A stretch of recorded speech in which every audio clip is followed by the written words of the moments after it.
What is up, you guys? Back again for another list video. Really liking my list videos lately, clearly.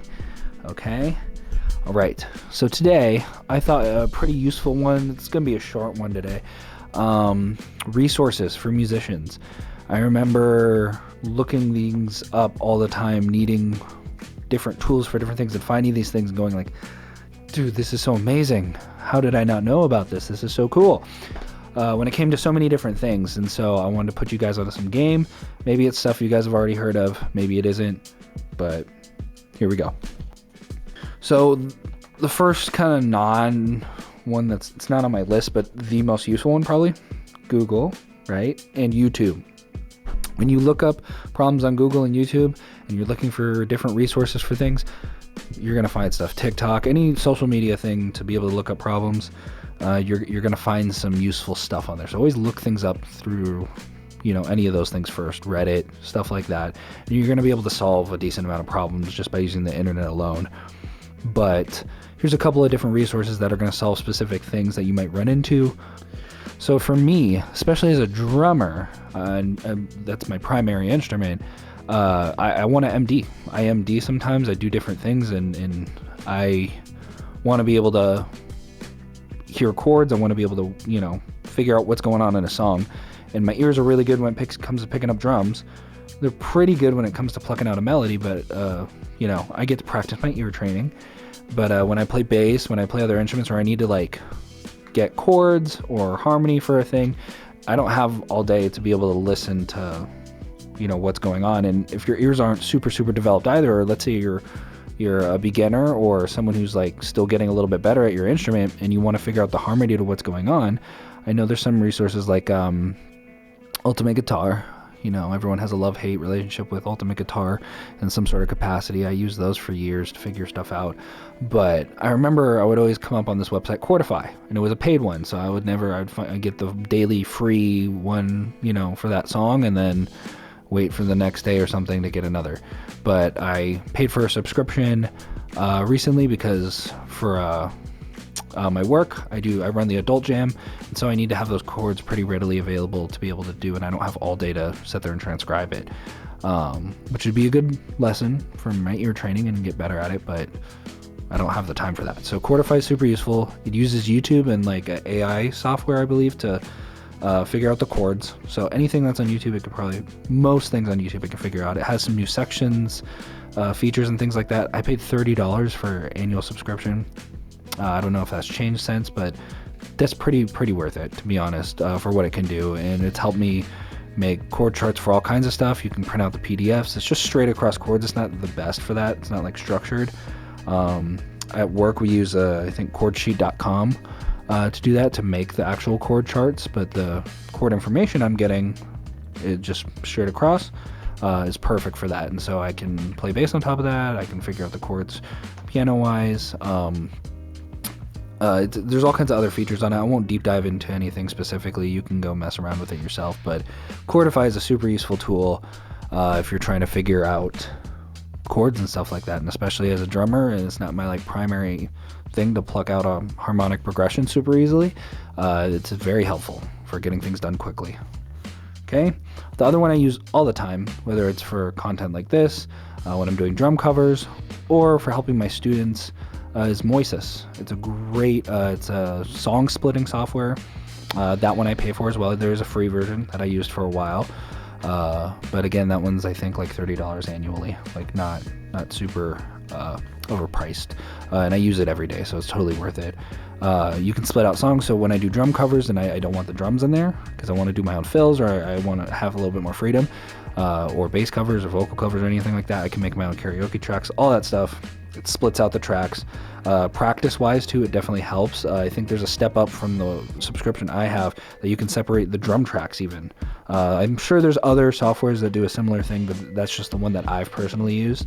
It's been super helpful, especially some of my students. Sometimes they get too hung up on hearing me play or hearing the drummer playing the song, and if they're doing the band programs, they need to be able to play the song on their own. They show up to rehearsal and they're the drummer now, and so it throws them off when they don't hear the drums sometimes. And so by having them practice in the practice room, drum, hey, here's the track with no drums, they have to listen for other auditory cues in order to figure out where they're at. And so sometimes as a teaching method and tool, super helpful as well. The other one that I got to later and I found through YouTube as well, iReal Pro. So any my jazz musicians out there that want to go to jazz jam sessions, I remember a couple years ago I wanted to go, and yeah, even as a drummer, I don't necessarily need to know the changes, but it helps to know the structure and hearing through those changes and practicing them. And so I found, I saw like musicians, I saw the bass player, and he looked up on his phone, he had the changes on his phone, and then threw them on top of the upright and just was playing. I was just like, dude, what even is that? I didn't ask him, I should have, but I was just like, how do people get that? You don't bring like the pocket real book or like a whole real book to the gigs anymore, and I didn't want to look like a loser, and I was like, my ego was involved. So, but yeah, it's just like an app, iReal Pro. I think it's like $13. That one does cost money, but it's like a one-time purchase.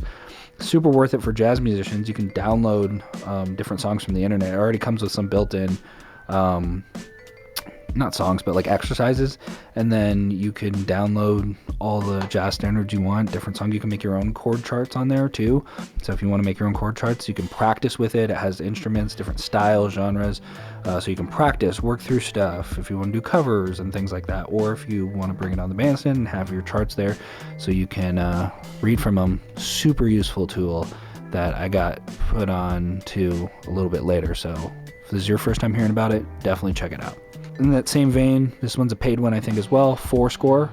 That one I think cost me like $20. I remember I was about to join a band and I was gonna be flying to go to different shows, and so I didn't want to bring all my books and things of sheet music because I was a old school cat and just had everything on sheet music, sheet papers, and paper and everything, and so didn't want to have to carry that. Started scanning my stuff in, but I didn't have like a place to put it, so I think I was using like Freeform and some other stuff because I don't always make my set list and notes like on sheet music. Like sometimes it's if I can find the transcription, I do that. Sometimes I'm just jotting out like generic outlines, and so Fourscore was super useful of like uploading all the sheet music into one thing. You can create set lists on there. Super useful for having everything condensed and be able to read through it, make annotations, all that stuff. So if you're a big sheet music person, maybe you're classical music, violin, strings, things like that, where you're going to be reading a lot more. A cruise ship musician, jazz musician, things like that, you're reading from an iPad a lot. You probably already. The other one that I use all the time as a teaching method, Transpose Chrome extension. So it's a little yellow one. You just look up Transpose in the Chrome apps or extension stuff. Just go online to Google and look it up, download it.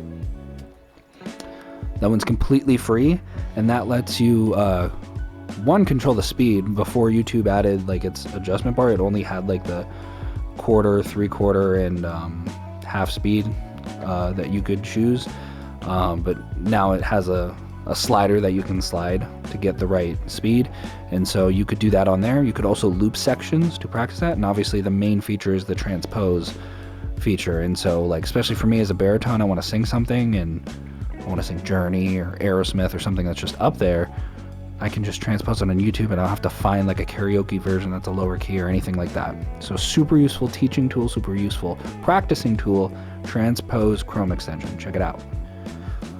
Some like bonus one is Perfect Ear. It's an app I used for ear training and things like that. Practice your sight reading, harmonic progressions, melodic intervals, rhythmic dictation, all of that stuff. There's different ways of practicing that, but that was a cool little app. That one's free. I think you can pay for a paid one, which I did, which was like $2 or something to upgrade, and you can make your own exercises and things like that. So if you're trying to practice your ear training, which I did, I would pull it out at like Disneyland while I'm in line. Vanessa used to hate when I do that, but so some last ones I have are more of like booking gigs and things like that, or networking, I guess. The first one's Vamper. I've gotten a couple of pretty good gigs on there. I don't pay for the pro version. I just use the free version, just get my 20 swipes in pretty much every day. It's kind of like Tinder, but for musicians. So you just swipe on people who like align with whatever it is you're looking for. If you're looking for you know, I'm looking for someone that's a drummer. My networking tools, I just swipe on everybody, because sometimes people want something else, or they're a drummer and they're like, you know what, I need a sub. And so I've made some pretty good gigs off of that, some session gigs, and I've met some people that I've played with live for a little bit. Craigslist is another bonus one if you didn't know about that one. Just going into, I think Corey Wong had a whole video on it. I used to go on Craigslist a lot, and I would get a couple of gigs here and there from that. You just go into, I think there's a musicians tab, and I think, I forget what the top thing is. I'm just gonna look it up. Hold on. Yeah, so if you go to Craigslist and you go into the community tab, up in the community tab, there's musicians. So if you go to community tab, musicians, and then you can type in like drummer needed, paid, drummer wanted, genre, or whatever it is. That's what I kind of do for drums, bass, whatever. Musicians contact, you see that ad a lot on Craigslist and things like that, and I saw it all the time when I was looking for different websites and different places to market myself and things like that. And I paid, I think, $100 for, I forget how much it is, but it's like a certain amount of time, and you can like pause it when you want to. I think it's for 100 days or something like that.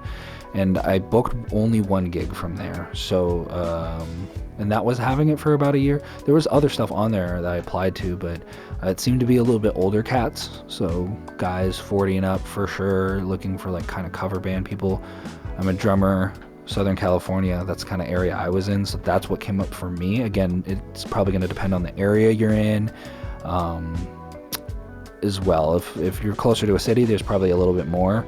I'm about an hour and a half, 2 hours away from LA, so I do stuff in LA all the time, but I didn't see as much of that on there. But yeah, depending on where you're at, that could be a super useful resource, so definitely check it out. It's worth looking into.